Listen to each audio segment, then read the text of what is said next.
This is Madison Square Basement. This episode is Vintage Guitar Prices. My name is Michael. My name's Aaron. Where are we with the price of vintage guitars?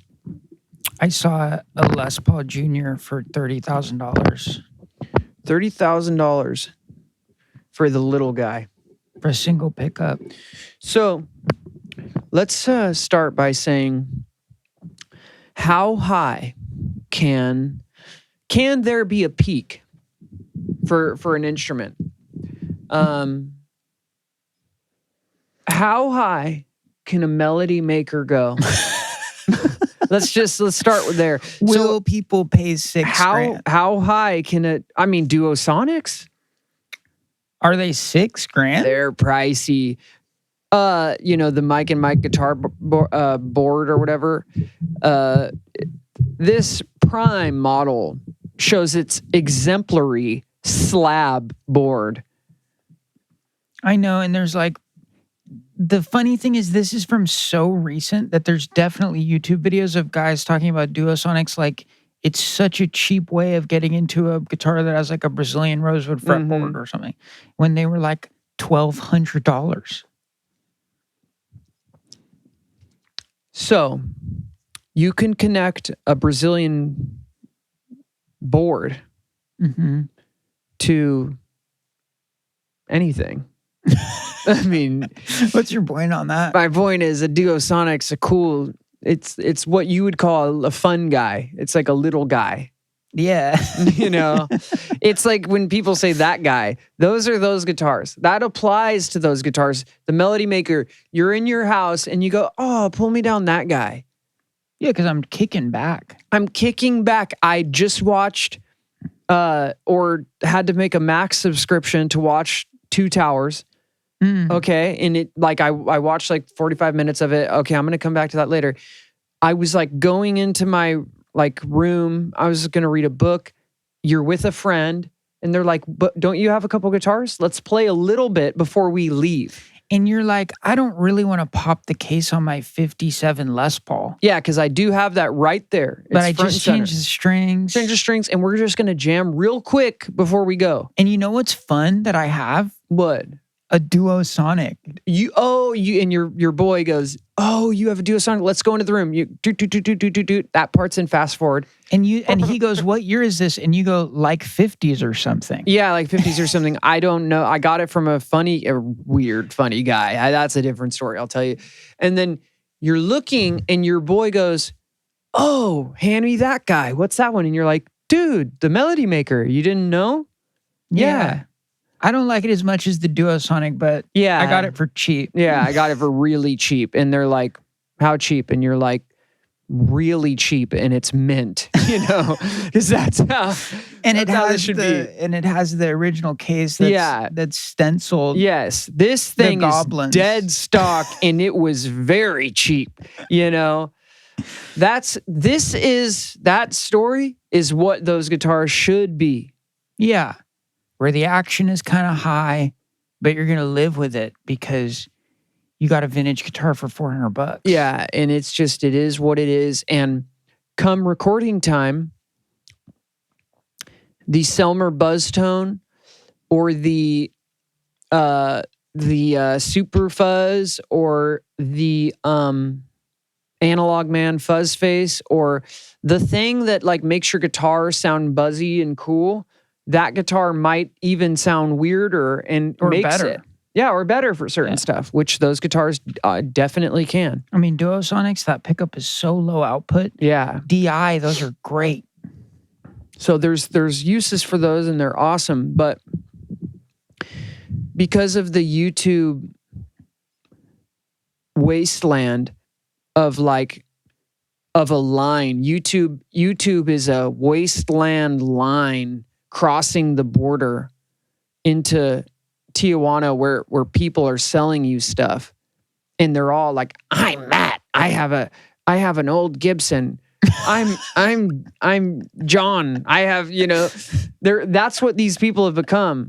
Instead of handing you roses and stuff. Yeah. Okay. And they say those quotes like, want to know, thumbnail, want to know a cheap way to get into a vintage guitar that rocks. Best vintage on budget. Better than 59. And there's a photo of a Duosonic. Better than Burst.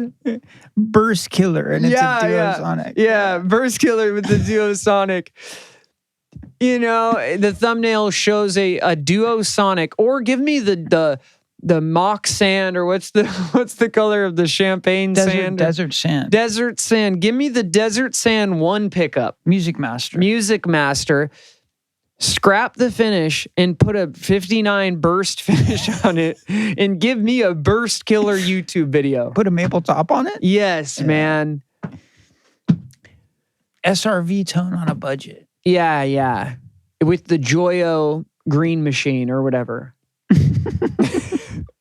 Okay, so we've hit on cheap vintage guitars being now, unobtainable. Ridiculous. Unobtainable for guitars that were toys to begin with, and for people who really play guitar, were good things to keep as an extra instrument. And they were, to practice. It's not to come from a place of pride of like, I deserve a 335 and I want a Junior as my backup that's mint or something. It's actually the opposite. It's like people like us would kill just to have, a 50s Gibson that still sounds great and stuff, but I can't pay 10 grand. Right, and we can get into that. But let's talk about the high dollar guitars. Okay. Is there a limit or a cap on those? Is there a limit on a Les Paul? What were they in the Obama years? Remember that? It got ridiculous then. Did you have a small room reverb? On my Les Pauls, I like a plate. Or a small room. Early reflection, actually, it's called. Yeah. The Yamaha Rev 7. So you're saying 08. You're saying 08. That was a boom, like somewhere around there, right before the crash. You're saying what were they for the boom? Yeah, there was some time around there, got high. They were definitely in the 3s. I think they were above that. I just remember, I don't personally know that well, but I do think that, because I wasn't in the market at the time. Right. But things have changed. Things have definitely changed. I do think people were talking about, will we see $1 million Les Paul? Mm-hmm. So they must have been something close. Right. A big top could have been $6. Right. Right. $600,000 for a 50s Gibson. I don't know if we're back there. I think we're at 500,000. Maybe. The other thing though is with Bonamassa and with the Brian Rays and like these guys, you also wonder, is the guitar listed for $350? And because it's them though, and they're gonna wire straight up over 200, like is it just 200 when they buy it? I know. Do they get $150,000 because discount? it's just guaranteed and it's so easy with them? That's the thing. Right. When Trevor Boone says, my good buddy, is he giving that person a discount? Well, I just think when you're dealing with multiple hundreds of thousands of dollars, things get really weird. Well, also just doing transactions like that are probably weird when you're a business. If you're able to just wire money. Right. Most people can't just wire 150 grand. Right. If you're able to even do that, and the bank didn't call your phone, then that means something. It means something. But how high is a 59 335 going to get? How high is a 62 Strat going to get? The reason this is pressing and it's an issue is because, we're looking at the guitars that have changed pickups, refinished, neck break, conversion to from the wrap tail to a tune-o-matic, and they're outrageously priced. Between 5 to 15 grand for a refinished Strat with replaced parts. And 5. But what's 5? Yeah. What's that Strat? Oh, 5 is like a totaled pile. Yeah, I mean, I'm seeing 5 for like 76, like messed up 76 Strats. When did 70s guitars that everyone knows are heavy and difficult to play? It's because, like all things, there's nothing left to pull from. So people who want old guitars now just have to buy crappy guitars. Yeah, man. And pay through the nose. And what happens is then, a special era is 92 to 95. Japan was another new golden era of Japan. They were making them so good. In 85 to 87. Because did you know that they were using wood? Like, you'll hear these stories that a certain Japan guitar is so good because they use the wood from the U.S. or the U.S. ones suck. Yeah, or somehow they got wood from the old factory. Yeah, on a rickshaw. Yeah, but that was the story they told about 68 Les Pauls. The first run was the old, but there was a time nobody wanted those, and so you could convince yourself it's 50s wood. It sounds as good as a 50s guitar, but it was cheaper. And now a 68 Les Paul has got to be over 25 grand. 3-piece body Les Pauls are 15. If they still have the P90s, they're definitely 15. So my argument is I don't care necessarily how high they can go. I don't care necessarily who's in the market for one. I don't care necessarily the financial implication of buying or selling these expensive guitars because people are making money and that's above my pay grade. I would just care about the guitars being, for the most part, better guitars than modern guitars. There's a special quality about old guitars. And even if it's just that they're old, that quality in the hands of a competent musician could make some music that the rest of the world could enjoy listening to. So you, as a collector of expensive guitars, would you rather have an expensive guitar that lives in a vault and that you can sell later for more money? Or would you rather have the world have good music in it? Well, there are people I can tell because we're like 5 to 10 layers removed.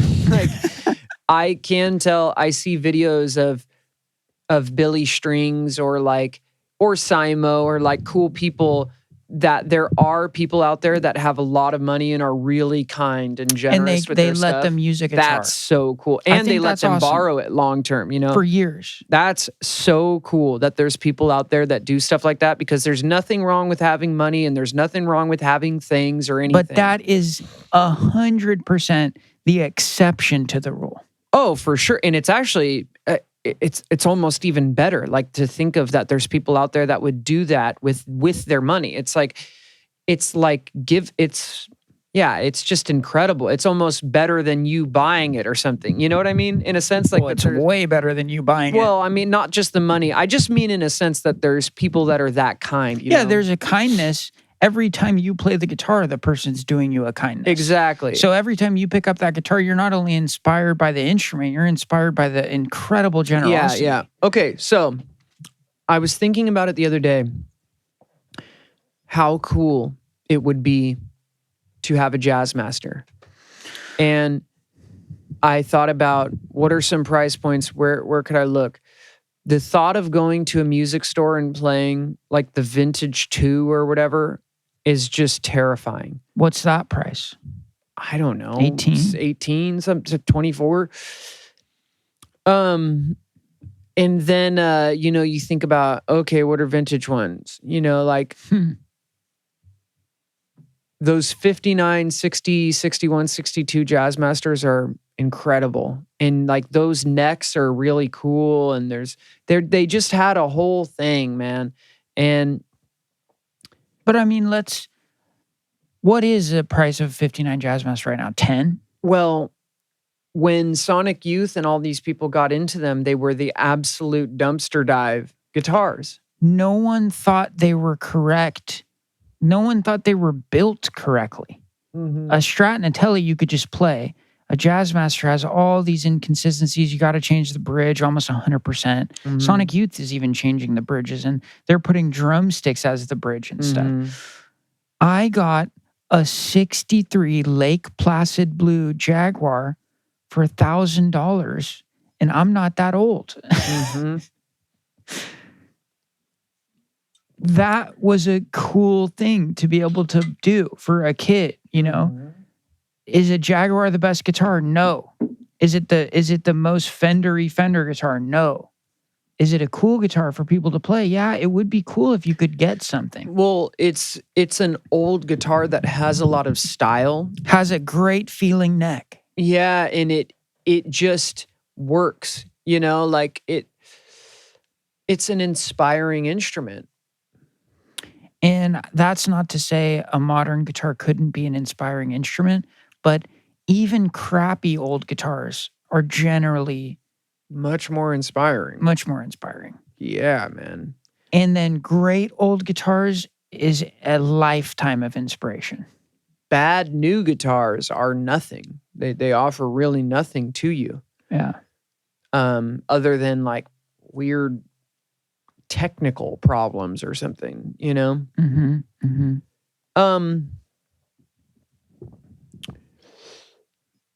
I wonder if you could entertain, like, could one 59 Sunburst Les Paul, could one be $300,000, but another one could be less for some reason? Like, could they be really expensive more just on, I don't know how to explain, I guess the nature of the marketplace is that once one thing gets to a price, everything else gets to that price too. Well, unfortunately, I do think that's what we're seeing, you know, throughout the vintage guitar market. So, I mean, obviously, COVID, something happened there that things exploded. Yeah, people got sick and guitar prices went high. And I don't know if that's because the government basically was subsidizing people's guitar buying habit, but prices exploded and haven't come down. They've gone up still.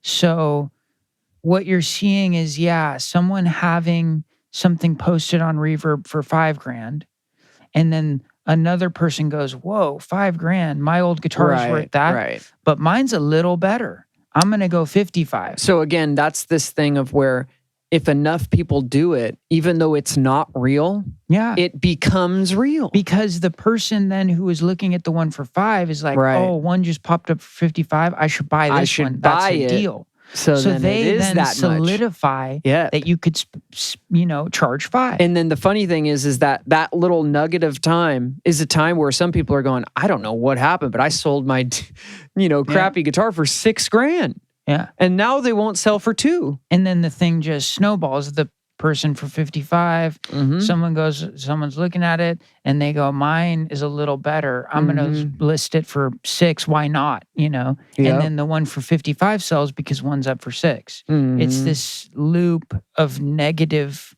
you know, appreciation. Yeah. The nature of it is they are a finite thing. There's only so many of them. Bonamassa says on all of our behalf, you know, Fender made a lot of these things. So he also says you can do this with a new guitar. Yeah. And so he on all of our behalf has printed out some Epiphones. You know, the Epi-Bird. He 3D'd them. Yeah, he gave back a little bit with the Epi-Bird and the Amos V. The Amos V Epi. You too can have an Epi Amos V. Is it an Epi Amos? I believe so. Solid-ish wood. Yeah, it's solid wood. It is what it is. I mean, it's as close as you're gonna get. You can rule the world with that thing. Yeah. But for the people out there who, like, it's not always about like being on 10 and like playing through Jubilees and stereo Dumble rigs and stuff. Like, just not always. No, but having a steel string singer as your wet amp. That's not everyone's, you know, dream. I'm just saying, just for the kill dry stuff. Yeah. You need it clear. Yeah. You know? Right. So I'm just saying that not everyone is like only inspired by the 59V, like when they have all that stuff. Like some people write a song when they're at home with it. And that's the place where the Epi Amos is not fun. Going to cut it. Yeah, it's not inspiring. And that's what I'm trying to say is musicians are being deprived of an experience that they were always able to have until basically now. You could always go get at least a Jazzmaster, at least a Jaguar, at least a Les Paul Special. Maybe no one could obtain a 335, so they had to play some other cool guitar. Yeah, but I mean, we're not asking for the world here. We still sold and traded everything to get these things. Yeah, I'm still willing to make a sacrifice to get a good guitar, but if it's not even fathomable to obtain something that you've always, that would be an inspiring and good guitar, it's not fathomable. Right. It becomes silly to entertain, and it becomes, you look like a fool for thinking you're going to get a $30,000 guitar and bring it to a gig. I know. Yeah, that's funny because then, you flip that around, and in the 70s, like people like 335s and they buy a couple 345s because they're just junk, because they have the Veritone and they just take it out, throw it away, and like those were backups for their good guitar. Yeah. So like we're asking to, I guess like a lot of things, in the era, in the time when there's a lot of them around, people don't appreciate them as well. People jumped on juniors and specials and left them outside and didn't care.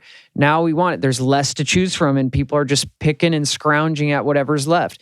I get that. But like you're saying,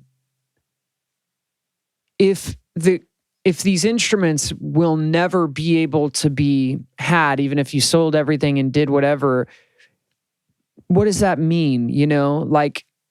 Does a musician, you're not going to ever ask for $1 million instrument, but, I know that violin players would like to play some of those, amazing instruments. My cousin plays violin at a professional level, and her violin is on semi-permanent loan to her. It's like a $3 million instrument. And I asked her how rare that is, and it's not that rare. They want the violin to continue to make music, and the whole purpose of maintaining the violin, the upkeep of the violin, is so it can be played, and they want it to be played at a professional level. So almost all of these Stradivarius violins and stuff, to my understanding, are still being used. And the musician doesn't own them because it would be impossible. Which is like, then where's all those like 30s, 40s, and 50s golden era archtops like coming out of New York and wherever? You know what I mean? It's like those should be out. And then back to being inspiring, like, Is it a fantasy anymore to think of like a younger person seeing somebody play one of those amazing guitars and then one day wanting to be that? Like if we cross that off, that's not like worth it? That's what I'm saying is like young people are deprived of just even the experience of maybe not playing, because you could pilgrimage to a guitar store and touch one or something, but the experience of owning an old guitar and what that comes with and the idiosyncrasies of that and the inspiration and what it does and doesn't do, you've crossed that off the list for young people. Yeah. Well, yeah, and then you've also crossed it off the list for just regular people, Yeah, musicians, basically. Yeah, regular musicians, And you could even go down the road of like the value of the guitar is not assigned to how good it sounds or how good it plays. It's assigned to how clean it is, or in the case of Les Paul's, how pretty the top is. Or provenance or something. It's not determined by if it's a good guitar or not. So you could pay $30,000 for a Telecaster that then you get, you bought it online, it's 8 pounds, It doesn't sound good, has a huge neck gap. The neck feels weird. You could essentially, get a guitar that's almost unsellable in some sense. That's insanely expensive. Well, it's sellable though because of the same reasons you've pointed out of why they have value. Like it's sellable because it's scarce. It's just an item that people have assigned a value to. That's like the world we live in. Like things have a value just because they do, not because there's not really like a reason why, Yeah, but I mean, it's just sad. It is sad. SG Juniors are $7,000. Yeah, it's also weird because like, I mean, let's go down the line though. If that Vintera 2 Jazzmaster is $2,400, I don't know if it's 18. I wouldn't say it was 24, but yeah. What if it's 18? It doesn't really matter. The thing is that if those guitars are that price, then what is an SG Junior? Like look at how much more rare, incredible, this guitar is. So that's why I'm saying like the baseline for guitars is so crazy. Yeah, but it's like they egg each other on. It's just whatever. Their Fender's only going to charge what they're able to get, but they're going to charge the most that they're able to get. Mm-hmm. So yeah, if you look at a custom shop, Les Paul Special and it's $6,000 and a real one is $15,000, I guess that starts to make sense. It looks like it makes sense. Yeah. The problem is that why is the custom shop one $6,000? Well, because old ones are $15,000. Yeah, that's their argument when you have these master built Les Paul 59s that are $35,000. Yeah, well, go buy a real one. Yeah, go buy a real one. Well, okay. But if the custom shop one, if you guys put that much work into something and it was still the top of the line was $5,000 or $6,000, it would reduce the price of the other ones, you would assume. Right, yeah, because there's another option for people. And I'm just saying, I don't care really about the economics of it. I just think musicians should have access to old guitars. Well, that's why I was wondering, is there some way that like you can buy a 59 for $300,000 or a 60, but like another one might not be that much? Is that like... Well, based on condition and stuff. I know, but more so just...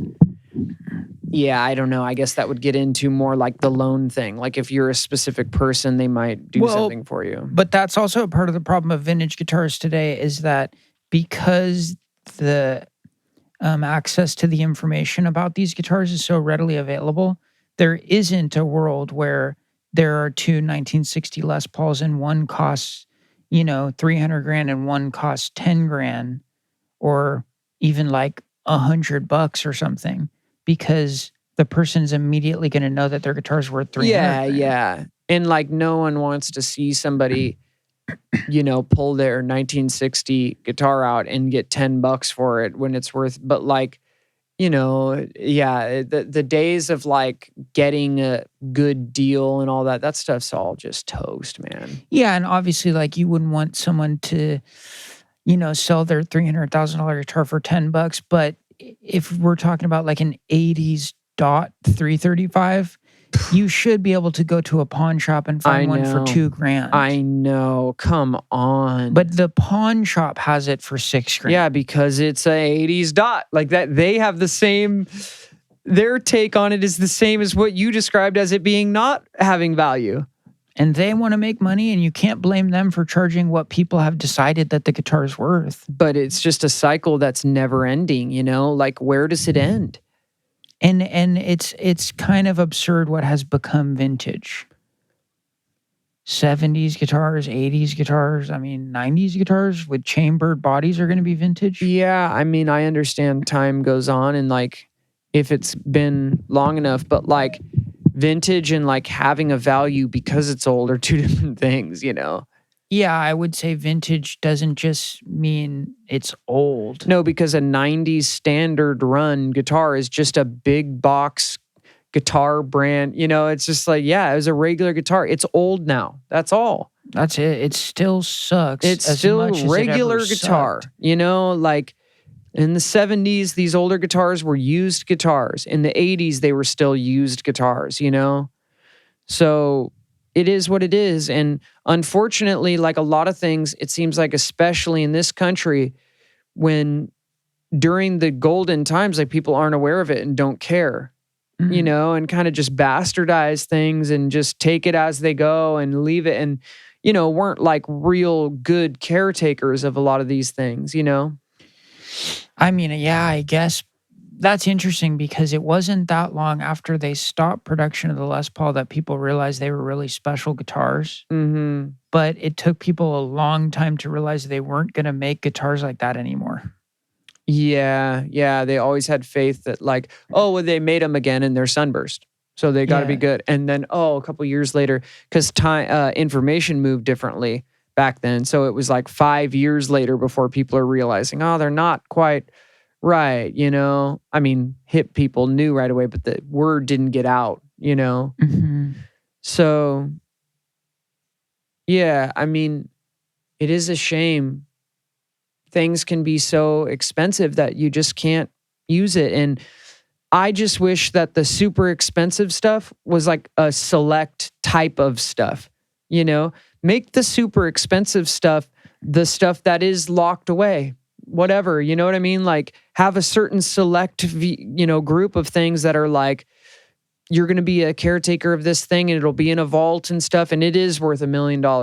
But it would be cool if there was a bunch of other regular players grade stuff that was just out there and could circulate. And almost like there's a, in certain baseball used to have a cap, kind of like that. Like where a player's grade guitar might have some sort of limit or something. Yeah, like some sort of provenance with it that's like, look, this guitar can be circulated and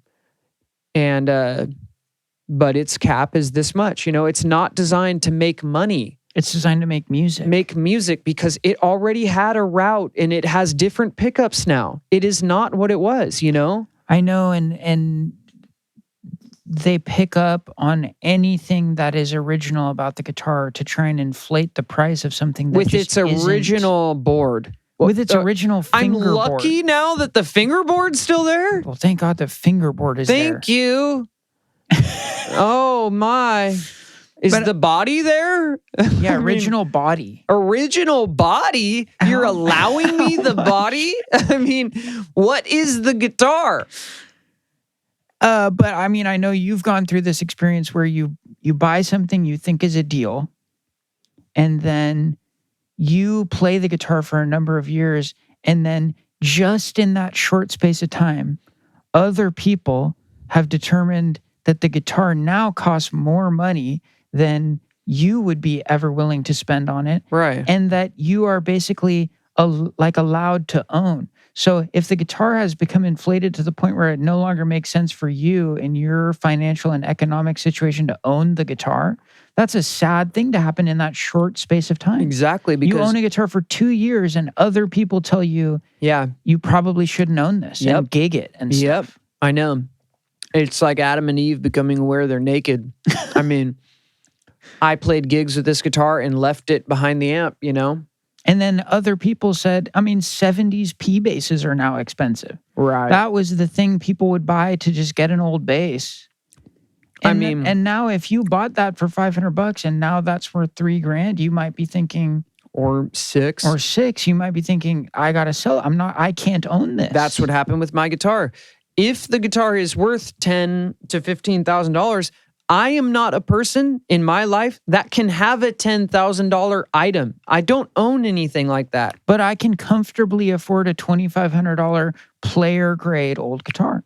Yeah, and that's all the money in the world to me. And I'm going to treat this thing. Guitar. That's my thing. That's all I have. It's all I own. If I own it and it starts to, like you're saying, become worth 10, 15, 20 grand. What am I doing with a $15,000 item? Other people just decided that the deal I got wasn't for me to play the guitar. Right. It was for me to sell the guitar. Exactly. And then, this is put back on me. Well, What if somebody offered me 15 grand? Am I not going to take it? You're going to take it. I have to take it. I don't have an option. And now you just don't get to play an old guitar because you can't turn around and take half that money and get something else cool. Because it doesn't exist anymore. Doesn't exist.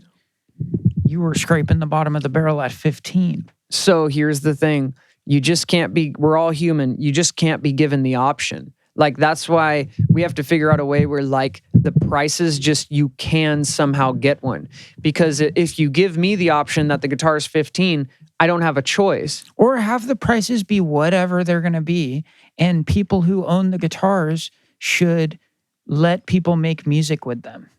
That should almost be a prerequisite of owning the guitars. Joe Bonamassa is a great example of a guy who clearly appreciates old guitars, appreciates music, and appreciates people being able to play old guitars. He has more old guitars than he could tour with, than he could look at in a year. Yeah.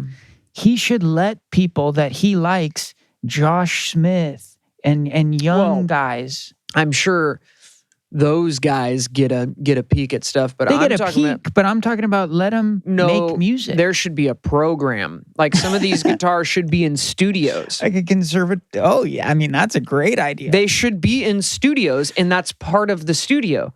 Exactly. And then if you go to make music at that studio, they have that 335.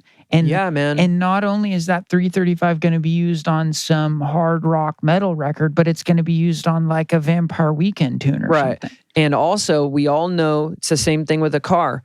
The best thing for these guitars is to have smart, consistent playing on them. Yeah, same thing with amps. And maintenance. Same thing with amps. That is maintenance. That's part of maintenance, is them being played every day. Exactly. Because there are things you're not going to notice unless you're playing them. And then it goes too far. I don't remember who said this, but there was I think the Museum of Making Music had a number of guitars that weren't like famous guitars. They were just old guitars in cases. And I remember someone saying like, oh man, if they're not, it might have been Eric, if they're not played, they're going to turn into matchsticks. They're not worth anything if they're not played. They'll get worse. Right. So... Also, guitars shouldn't be in cases. Right. They should not be in cases for extended periods, you know? They can actually bow and get weird. I'm not saying they should be under UV light and fake light all day, but like, a guitar should generally be out and exposed to air, good, quality air, like in a studio. A studio is a perfect place for that, Yeah, but I guess my argument, the basis of my argument is it shouldn't just be rich people or rich musicians that have access to old guitars. Yeah. I mean, it takes the wheels off of the whole thing. Like, when we started playing, we fell in love with old, fun, interesting guitars. We love new guitars that are cool, but it's harder to find. And when you're young and you're buying Harmony Rockets and Silvertones and lower level Fender guitars and stuff, you always dream, one day I am going to get a 335, and how cool is that going to be? And one day I am going to get a Stratocaster. How cool is that going to be? And unfortunately, that day never came. Well, yeah, because that day got pushed further and further into the future. And now you're thinking, I will get a 59 335 when I'm capable of spending 150 grand. That's not going to happen. I know. So it's over. Yeah, it's over. It's something you got to let go. Yeah. But the Harmony Rocket, that I bought out of a van is now $800. This, this exceptional example of a stunning stunner, a dead ringer of a Harmony featuring its original cupcake knobs. The original famous gold foil pickup. Famed users include Blake Mills, Mason Stoops, Ry Cooder. Oh, Ry Cooder. Okay, but Phoebe Bridgers. Okay, so I'm down. This guitar sounds rad. It also features its original board, is still on it. Original frets. Original frets too. This thing is going to be a dead ringer. Unfortunately, the tuners have been changed. Oh, darn. What are you doing? I mean, the tuners.